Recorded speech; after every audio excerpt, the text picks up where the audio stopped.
Welcome again to my series of talks on spiritual leadership, which we've defined as servant leadership. We've been looking at the common shortcomings of leaders. We said firstly that we forget to lead. Secondly, we forget to follow. Thirdly, we become over-controlling or domineering. And then the fourth one I'd like to address today is that we become too busy. If you're a follower of Jesus and you're a leader in any sphere of society, whether that's in the church or in industry or in business or in education or in the media, in any form of leadership, if you're too busy to spend time with God in the Word and in prayer, then you're too busy. Robert E. Murray says this: no amount of activity in the King's service can make up for the neglect of the King himself. It's no use we get so busy for God that we forget to spend time with God. Now, we are supposed to be doing things. We are supposed to be doing good deeds. In Matthew 5 verse 16, it says, let your light so shine before men that they might see your good deeds or your good works and glorify your Father which is in heaven. So we are supposed to be doing good things. We are supposed to be doing good works, but not at the expense of our relationship with God. God created us as human beings, not as human doings. So we need to be first before we do all the stuff.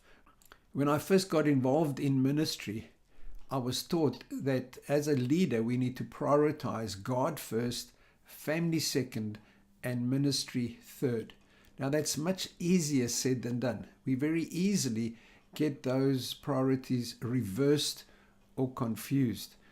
Ministry often takes precedence before even our family and even God, and that's the wrong way around. We need to make sure our relationship with God is a priority.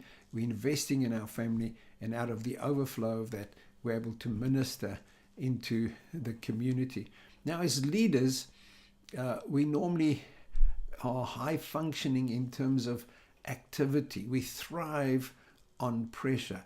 Leaders like to have a lot of things to do. Now, I think subconsciously we often create pressure so that we can be thriving under that pressure. Sometimes we confuse adrenaline, the adrenaline of all the busyness, with the anointing of God upon our life. And I always like to use the analogy of the captain of a ship.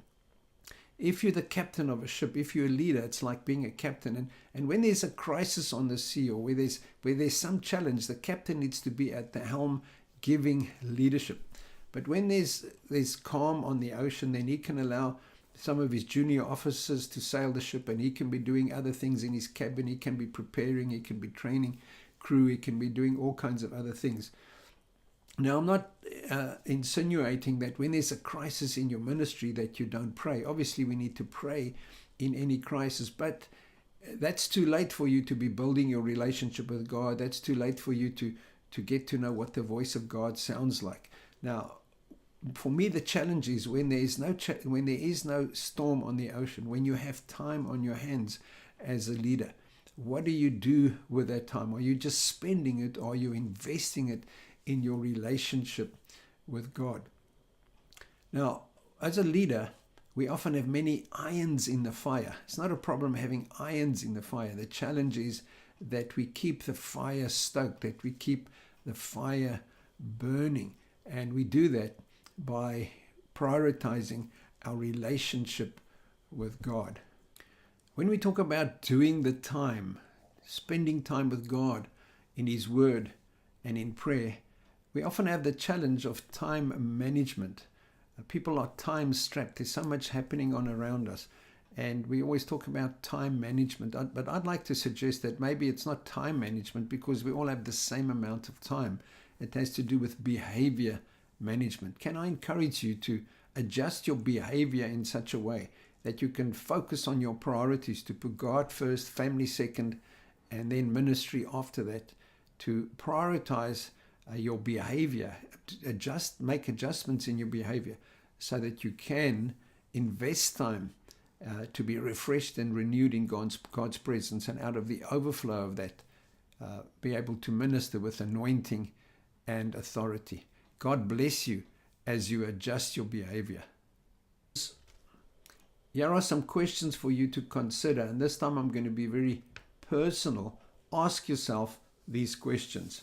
Number one, am I leading out of the overflow of relationship with God or just getting by on empty?